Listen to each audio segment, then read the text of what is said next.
Hi, I'm Kira. I have an interest in all things Indian, and today I'm going to be giving you a bit of a crash course in the Hindu gods and goddesses. You're probably thinking there are like 300 million Hindu gods and goddesses out there. How am I even supposed to start? Let me break it down for you. Basically, there's 3 main guys and 3 main girls, and if you can get those 6 covered, you've got a pretty good foundation to start with. It's a little bit like Christian saints. There are heaps of them out there, but nobody actually knows them all. There's a few famous ones and a few favourites, and after that, it's pretty much up to you. Basically, in the Hindu pantheon, there are 3 really important gods, and they are Brahma, Vishnu, and Shiva. And basically those 3 gods form this kind of holy trinity of the creator, the protector, and the destroyer, which I guess in some ways you could maybe make an equivalent with the Christian holy trinity. The first main god in the Hindu trinity is Brahma, who is the creator of the universe, and he has 4 faces that face each of the directions of the compass. The second main god that you need to know about is Vishnu. So Vishnu is known as the protector of the universe.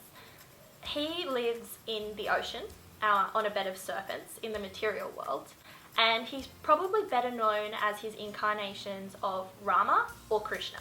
And Krishna is both a baby and a grown-up, so he appears in several different avatars. And then the third one is Shiva.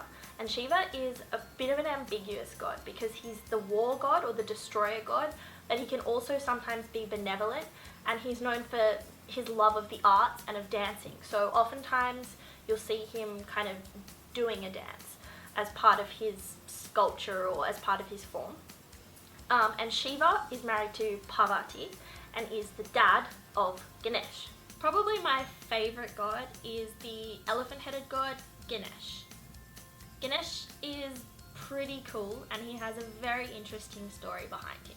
Ganesh was formed from clay by Parvati in front of her cave one day, and then she went to go and have a bath, and she basically told him, "Don't let anybody into the cave while I have this bath."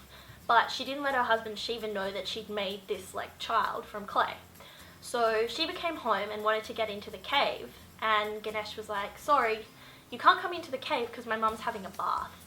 And Shiva, obviously being the god of war and the destroyer, he didn't take too kindly to that, and he got kind of angry, and he ended up beheading his own son.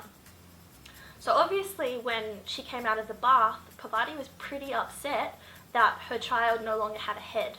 So she sent her husband out into the forest to go and find him, a new head, and he went, and when he hunted, the first thing he found was an elephant, and so that's how Ganesh got his head. And Ganesh is usually celebrated as part of this festival called Ganesh CHATURTHI, which usually happens in August or September, and people go to temple and they make kind of replica idols of Ganesh out of clay, and then they immerse them into the water.